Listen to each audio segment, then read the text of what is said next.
ഒരിക്കലും ഫ്ലോപ്പ് ആവാതെ നല്ല പെർഫെക്റ്റ് ആയിട്ട് പാലപ്പോ വെള്ളയപ്പോ ഒക്കെ തയ്യാറാക്കാം. ഈ ഒരു മെത്തേഡിൽ നമ്മൾ അരിയൊക്കെ അരച്ച് റെഡിയാക്കി വെച്ചാൽ കേട്ടോ നല്ല സോഫ്റ്റ് ആയിരിക്കും. നടുവിലെല്ലാം നല്ല സോഫ്റ്റും ആ സൈഡെല്ലാം നല്ല മുരിഞ്ഞ രീതിയിലാണ് നമ്മുടെ ഈ ഒരു പാലപ്പം റെഡിയാവുന്നത്. അപ്പോൾ റെസിപ്പി എല്ലാവരും സ്കിപ്പ് ചെയ്യാതെ കാണണം കേട്ടോ. അപ്പോൾ വായോ നമുക്ക് അടിപൊളി പാലപ്പം അല്ലെങ്കിൽ ഒരു വെള്ളയപ്പം എങ്ങനെയാണ് തയ്യാറാക്കുന്നത് നമുക്ക് നോക്കാം. Hi friends, it's me Soumya. Welcome to Isha spicy tasty world. ഈ ഒരു പാലപ്പം അല്ലെങ്കിൽ ഒരു വെള്ളയപ്പം തയ്യാറാക്കാനായിട്ട് ഞാൻ സാധാരണ നമ്മുടെ റേഷൻ കടയിൽ നിന്ന് കിട്ടുന്ന പച്ചരിയാണ് എടുത്തിരിക്കുന്നത്.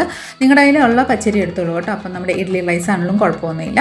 ഞാനിവിടെ പച്ചരി എടുത്തിട്ടുണ്ട്. പച്ചരി ഒരു 4.5 കപ്പ് പച്ചരിയാണ് ഞാൻ എടുത്ത് നന്നായിട്ട് വാഷ് ചെയ്ത് ഒരു 6 മണിക്കൂർ വെള്ളത്തിൽ നന്നായിട്ടൊന്ന് കുതിർക്കാൻ വെച്ചിട്ടുണ്ടായിരുന്നു. ഇത് നന്നായിട്ട് ഇപ്പോൾ കുതിർന്ന് റെഡി ആയിട്ടുണ്ട് കേട്ടോ. ഇനി നമുക്കിതൊന്ന് അരച്ചെടുക്കാം. അതിനായിട്ട് നമുക്കിത് മാറ്റി വെച്ച് ഒരു മിക്സി ജാർ എടുക്കാം. മിക്സി ജാറിലോട്ട് നമ്മൾ അരി ഒന്ന് ചേർത്ത് കൊടുക്കാം. ഞാൻ 2 ബാച്ചായിട്ടാണ് ഇതൊന്ന് അരച്ചെടുക്കുന്നത്. ആദ്യം ഒരു പാതി അരി നമുക്ക് ഇതിലോട്ടൊന്ന് ചേർത്ത് കൊടുക്കാം. അരി ചേർത്ത് കൊടുത്തതിന് ശേഷം നമുക്കിതിലോട്ട് 1 കപ്പ് വേവിച്ച് വെച്ചിരിക്കുന്ന വൈറ്റ് റൈസ്, അതായത് വെള്ളച്ചോറ് നമുക്ക് ചേർത്ത് കൊടുക്കാം. കൂട്ടത്തിൽ തന്നെ 1/2 കപ്പ് നാളികേരം, ഫ്രഷായിട്ട് ചെറിയ നാളികേരം, 1 കപ്പോളം നമുക്ക് വെള്ളവും കൂടെ ചേർത്ത് നല്ല ഫൈൻ പേസ്റ്റാക്കി അരച്ചെടുക്കാം കേട്ടോ. വെള്ളം ആവശ്യമുണ്ടെങ്കിൽ കുറച്ചുകൂടെ ചേർത്തോളൂ കേട്ടോ. ഇതുപോലെ ഫൈൻ പേസ്റ്റാക്കി നമ്മളിവിടെ അരച്ചെടുത്തിട്ടുണ്ട്. ആ ഒരു ടെക്സ്ചർ നോക്കിക്കോളൂ, നന്നായിട്ട് ഫൈൻ ടെക്സ്ചറായിട്ട് തന്നെ നമ്മൾ അരച്ചെടുത്തിരിക്കുന്നത് കേട്ടോ.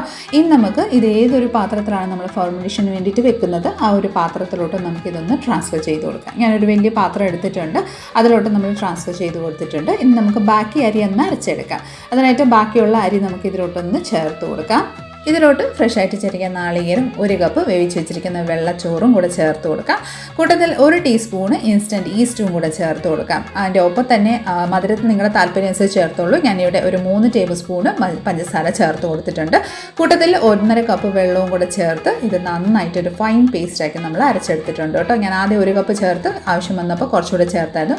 മൊത്തത്തോടെ ഞാൻ 1.5 കപ്പ് രണ്ടാമത്തെ ബാച്ചിലും കൂടെ ചേർത്ത് അരച്ചെടുത്തിട്ടുണ്ട് കേട്ടോ.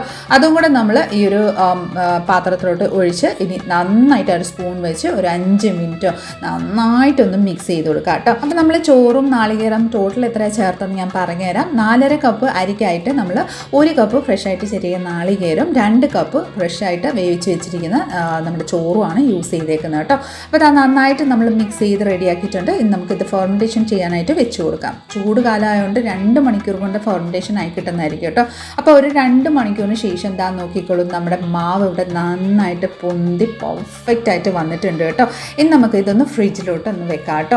പിറ്റേ ദിവസം തലേദിവസം രാത്രിയിലാണ് ഞാൻ ഇത് റെഡിയാക്കിയിട്ടുണ്ടായിരുന്നു. ഒരു 6 മണിക്ക് റെഡിയാക്കിയപ്പോഴത്തേക്കിന് 8 മണിയായപ്പോൾ ഇത് നന്നായിട്ട് പൊന്തി വന്നിട്ടുണ്ട്. ഇനി നമുക്ക് ഇത് പിറ്റേ ദിവസം രാവിലത്തേക്കിനായിട്ടാണ് നമ്മൾ യൂസ് ചെയ്യുന്നത്. അതിനായിട്ട് ഞാനിവിടെ ഫ്രിഡ്ജിലോട്ട് ആക്കി വെച്ചിട്ടുണ്ട് കേട്ടോ. ഇനി നമുക്ക് നെക്സ്റ്റ് നമുക്ക് ഇതൊന്ന് ഓപ്പൺ ചെയ്ത് നോക്കിക്കോളൂ. നന്നായിട്ടൊന്ന് നല്ല പതഞ്ഞ് നല്ല പെർഫെക്റ്റ് ആയിട്ട് തന്നെ റെഡി ആയിട്ടുണ്ട്. ജസ്റ്റ് ഒരു സ്പൂൺ വെച്ച് നന്നായിട്ടൊന്ന് മിക്സ് ചെയ്ത് കൊടുക്കാം.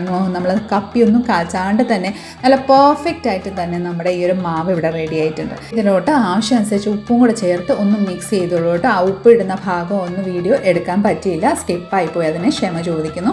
ഇനി നന്നായിട്ടൊന്ന് മിക്സ് ചെയ്തതിന് ശേഷം നമുക്ക് അപ്പം ഒന്ന് ചുട്ടെടുക്കാം. അപ്പച്ചട്ടി ഞാൻ ചൂടാക്കാൻ വെച്ചിട്ടുണ്ടായിരുന്നു. അതിലോട്ട് ഒരു തവി നമ്മുടെ മാവ് ഒഴിച്ച് ഇതുപോലെ നന്നായിട്ടൊന്ന് ചുറ്റിച്ചെടുക്കുന്നുണ്ട് കേട്ടോ.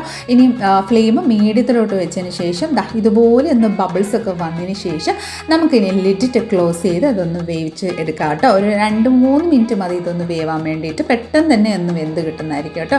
അപ്പോൾ ഏകദേശം ഒരു 3 മിനിറ്റിന് ശേഷം നമ്മുടെ അപ്പം ഇവിടെ നന്നായിട്ടൊന്ന് മുരിങ്ങി റെഡി ആയിട്ടുണ്ട്. നമുക്കിനി ഒരു പ്ലേറ്റിലോട്ട് ഇതൊന്ന് ട്രാൻസ്ഫർ ചെയ്ത് കൊടുക്കാം. അപ്പോൾ ഇതേ രീതിയിൽ തന്നെ നമുക്ക് അടുത്തതും കൂടെ ഒന്ന് ചുട്ടെടുക്കാം. മാവ് ഇതുപോലെ ഒന്ന് ഒഴിച്ചു കൊടുത്തതിന് ശേഷം പതിയെ ഒന്ന് നന്നായിട്ടൊന്ന് ചുറ്റിച്ച് കൊടുക്കാം കേട്ടോ. അപ്പോൾ ചുറ്റുമ്പോൾ തന്നെ നമുക്ക് മനസ്സിലാവും നന്നായിട്ട് ഹോൾസ് ആയിട്ട് നല്ല ബബിൾസ് ആയിട്ട് തന്നെ കിട്ടുന്നുണ്ട് കേട്ടോ. ഇതുപോലെ ഒന്ന് ചുറ്റി കൊടുത്തതിന് ശേഷം നമുക്കൊന്ന് വെച്ച് കൊടുക്കാം. 2 മിനിറ്റ് ഒന്ന് വെച്ച് കൊടുക്കുമ്പോൾ നന്നായിട്ട് ബബിൾസ് ആയിട്ട് വരുന്നതായിരിക്കും. ലിഡിറ്റ് ക്ലോസ് ചെയ്ത് ഇനി ഒരു 2-3 മിനിറ്റിന് ശേഷം പെർഫെക്റ്റ് ആയിട്ട് നമ്മുടെ ഈ ഒരു അപ്പം റെഡി ആയിട്ടുണ്ട്. ഇതും കൂടെ നമുക്കൊരു പ്ലേറ്റിലോട്ട് ഒന്ന് ട്രാൻസ്ഫർ ചെയ്ത് കൊടുത്തതിന് ശേഷം ബാക്കിയുള്ള അപ്പം ഇതേ സെയിം ഇതിൽ തന്നെ നമുക്കൊന്ന് ചുട്ടെടുക്കാം. ഒരു 2-3 അപ്പം ഞാൻ ചുട്ടെടുത്തിട്ടുണ്ട്. നല്ല പെർഫെക്റ്റ് ആയിട്ട് തന്നെ റെഡിയായി വന്നിട്ടുണ്ട് കേട്ടോ. നോക്കൂ, എന്താ സൂപ്പർ അല്ലേ. നടുവിൽ നല്ല സോഫ്റ്റ് ആയിട്ടും സൈഡ്സ് എല്ലാം നന്നായിട്ട് മുരിഞ്ഞാണ് കിട്ടിയിരിക്കുന്നത്. അപ്പോൾ ഇതാ കപ്പിയൊന്നും കാച്ചാണ്ട് തന്നെ നല്ല പെർഫെക്റ്റ് ആയിട്ട് പൂ പോലത്തെ നല്ല മുരിങ്ങും നല്ല നടുവിൽ നല്ല സോഫ്റ്റ് ആയിട്ടുള്ളൊരു പാലപ്പം നമ്മളിവിടെ റെഡിയാക്കിയിട്ടുണ്ട്. ടേസ്റ്റി ആയിട്ടുള്ളൊരു ഈ ഒരു അപ്പം ഞാൻ ഇന്ന് കഴിക്കാൻ പോകുന്നത് എഗ് ബട്ടർ മസാലയുടെ ഒപ്പമാണ്. നല്ല ടേസ്റ്റി ആയിട്ടുള്ളൊരു കൂട്ടാനാണ് കേട്ടോ. ഇതിൻ്റെ റെസിപ്പി ഞാൻ അപ്ലോഡ് ചെയ്യുന്നതായിരിക്കും. അപ്പം എല്ലാവരും ഒന്ന് ട്രൈ ചെയ്ത് നോക്കിക്കോളൂ. നമ്മുടെ ഇന്നത്തെ റെസിപ്പി നിങ്ങൾക്ക് എല്ലാവർക്കും ഇഷ്ടമായി വിചാരിക്കുന്നു. ഇഷ്ടമായിട്ടുണ്ടെങ്കിൽ ലൈക്ക്, ഷെയർ, ഫോളോ ആൻഡ് സബ്സ്ക്രൈബും കൂടെ ചെയ്ത് നമ്മൾ മാക്സിമം ഒന്ന് സപ്പോർട്ട് ചെയ്തേക്കണേ. അടുത്ത നല്ലൊരു റെസിപ്പി കൊണ്ട് വരുന്നിടം വരെ എല്ലാവരും stay tune, B happy and keep smiling. Thank you for watching and bye bye.